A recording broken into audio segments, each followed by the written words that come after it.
क्या समंदर की लहरों के नीचे सच में एक पूरी की पूरी सुनहरी नगरी दबी हुई है? सच क्या है, इतिहास या महज एक कहानी? आज के इस एक्सप्लेनर में हम बिना किसी भटकाव के सीधे साइंटिफिक एविडेंस और मरीन आर्कियोलॉजी के बेसिस पर इस गहरे रहस्य से पर्दा उठाने वाले हैं। ये एक ऐसा सवाल है जिसने लिटरली दशकों से बड़े बड़े वैज्ञानिकों और इतिहासकारों को उलझा कर रखा है। क्या सच में भगवान कृष्ण की वो लेजेंडरी नगरी आज भी समंदर की गहराइयों में मौजूद है?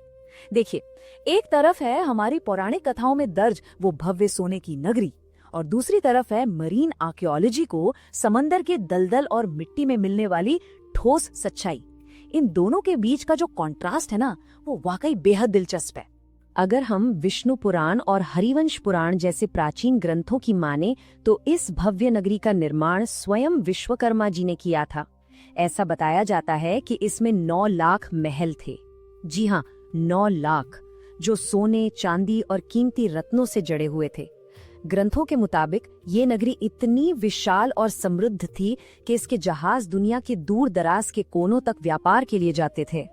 लेकिन यहीं पर हमें एक बहुत बड़ा फर्क समझना होगा। इंटरनेट पर तो आपको अक्सर ऐसी थ्योरीज मिल जाएंगी जो दावा करती हैं कि यहाँ 9000 साल पुरानी कोई एलियन टेक्नोलॉजी मौजूद है। पर जब हम एक्चुअल साइंटिफिक एविडेंस की बात करते हैं तो असल में वहाँ तराशे हुए पत्थरों के स्ट्रक्चर्स और लगभग 2500 साल पुरानी पोर्ट एक्टिविटीज के सबूत मिलते हैं। अटकलों और विज्ञान के बीच का ये अंतर ही इस पूरी कहानी का सबसे क्रूशियल हिस्सा है।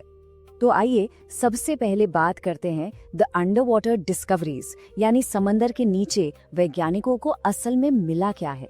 आर्कियोलॉजिकल सर्वे ऑफ इंडिया और नेशनल इंस्टीट्यूट ऑफ ओशनोग्राफी ने गहराई में जाकर जो खोजा है वो किसी थ्रिलर से कम नहीं है।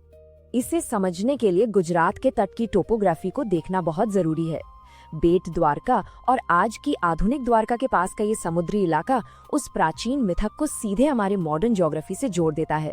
बिल्कुल इसी सटीक लोकेशन पर हमारे गोताखोर और आर्कियोलॉजिस्ट समंदर के तल की खाक छान रहे हैं।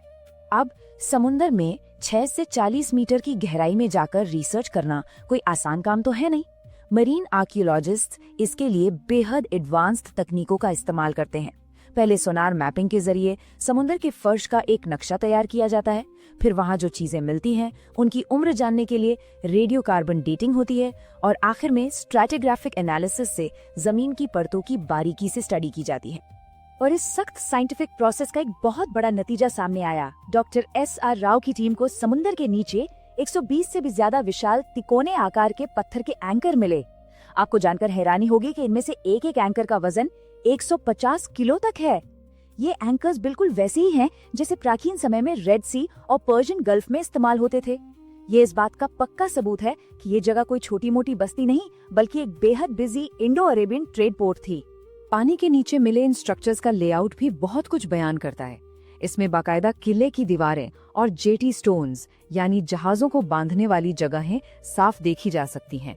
ये पूरा का पूरा लेआउट इस बात की तरफ इशारा करता है कि यहाँ एक बहुत ही सोफिस्टिकेटेड और वेल प्लान्ड समुद्री शहर बसा हुआ था। लेकिन हर बड़ी खोज के साथ कुछ चुनौतियां भी आती हैं, और यहाँ से शुरू होता है the timeline problem, Mahabharata versus archaeology. यहाँ सबसे बड़ा टकराव तारीखों का है। ग्रंथों में बताई गई टाइमलाइन और कार्बन डेटिंग से निकले डेटा के बीच एक बहुत बड़ा गैप है। इसे ऐसे समझे, पारंपरिक गणनाओं के अनुसार महाभारत का युद्ध 3102 ईसा पूर्व के आसपास हुआ था, लेकिन समंदर के नीचे से जो लेट हड़प्पन मिट्टी के बर्तन मिले हैं उनकी उम्र लगभग 1500 ईसा पूर्व की है। और तो और कुछ पत्थर के एंकर्स जिन्हें पहले बहुत प्राचीन माना जा रहा था, उन्हें अब री-इवैल्यूएट करके मिडीवल यानी मध्यकालीन युग का बताया जा रहा है। ये अलग अलग तारीखें इस पूरी मिस्ट्री को और भी उलझा देती हैं। इस डेटिंग विवाद के पीछे एक बहुत ही क्रूशियल लॉजिक है। रेडियो कार्बन डेटिंग के नतीजे 1500 ईसा पूर्व से लेकर 400 ईस्वी तक लगातार वेरी करते हैं, और साइंस का एक बेसिक रूल है, अगर कोई चीज समंदर में डूबी है तो उसके डूबने की तारीख और उसके बनने की तारीख बिल्कुल अलग अलग हो सकती है। पानी के नीचे किसी पत्थर का मिलना हमें ये नहीं बताता कि उस पत्थर को तराशा कब गया था। और फिर आता है एक ऐसा साइंटिफिक सवाल जो इस पूरी डिबेट का नजरिया ही बदल देता है, नेचुरल और मैनमेड, द जियोलॉजिकल डिबेट। क्या समुंदर के नीचे मिले ये एकदम परफेक्ट शेप वाले ब्लॉक्स सच में इंसानों ने बनाए थे, या ये महज मदर नेचर का कोई भूवैज्ञानिक चमत्कार है? इस पर वैज्ञानिकों के बीच दो बहुत ही स्ट्रॉन्ग और अलग अलग थ्योरीज हैं। एक तरफ ये माना जाता है कि ये स्थानीय पत्थरों से बनी प्राचीन बस्तियों के अवशेष हैं। वहीं दूसरी तरफ एक बड़ा जियोलॉजिकल तर्क ये कहता है कि इस इलाके के जो प्राकृतिक सैंडस्टोन्स हैं वो समंदर की लहरों से घिस-घिस कर समय के साथ खुद ब खुद ज्योमेट्रिक शेप्स में कट गए हैं। साइंस की दुनिया में आज भी इस बात पर गहरी और दिलचस्प बहस जारी है। खैर, चलिए अब एक और अहम पहलू को समझते हैं, द साइंस ऑफ सबमर्जेंस। आखिर एक पूरा का पूरा शहर पानी के नीचे जा कैसे सकता है? क्या इसके लिए किसी दैवीय प्रलय या अपोकलिप्स का होना जरूरी है, या जियोलॉजी के पास इसका कोई सीधा जवाब है? साइंस के मुताबिक किसी भी तटीय शहर के डूबने के पीछे बहुत ही सॉलिड रीजंस होते हैं। पहला, होलोसीन युग में समंदर के जल स्तर का बढ़ना। दूसरा, सौराष्ट्र कच्छ मार्जिन का टेक्टोनिक सबसिडेंस यानी जमीन का धीरे धीरे नीचे धंसना। और तीसरा, लगातार होने वाला कोस्टल इरोजन और सुनामी जैसी प्राकृतिक घटनाएं। ये फैक्ट साबित करते हैं कि बिना किसी चमत्कार के भी बस्तियां नेचुरली समंदर में कैसे समा सकती हैं। इसे जरा पर्सपेक्टिव में रखकर देखते हैं।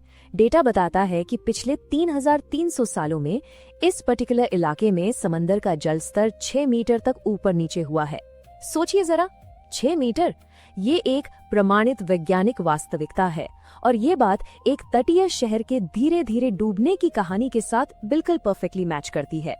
विज्ञान के इन सभी तथ्यों और डिबेट्स के बाद अब आते हैं इस बात पर कि myth meets reality, the cultural impact. Marine science और प्राचीन आस्था का ये जो इंटरसेक्शन है, ये आज के समय में हमारे लिए इतना मायने क्यों रखता है? क्योंकि इस जगह की सांस्कृतिक और आध्यात्मिक अहमियत आज भी बहुत गहरी है। हाल ही में भारत के प्रधानमंत्री द्वारा इस द्वारका साइट पर समुद्र के नीचे जाकर की गई पूजा ने पूरी दुनिया का ध्यान खींचा था। ये साफ दिखाता है कि कैसे एक आर्कियोलॉजिकल साइट आज भी भारी आध्यात्मिक शक्ति का केंद्र बनी हुई है। ये एक ऐसा पल है जहां हमारी प्राचीन आस्था आज की मॉडर्न डीप सी डाइविंग से आकर जुड़ जाती है। और इस जगह का फ्यूचर भी बेहद एक्साइटिंग होने वाला है। इन प्राचीन खंडहरों के दर्शन के लिए अब बाकायदा सबमरीन टूरिज्म प्रपोज किया गया है।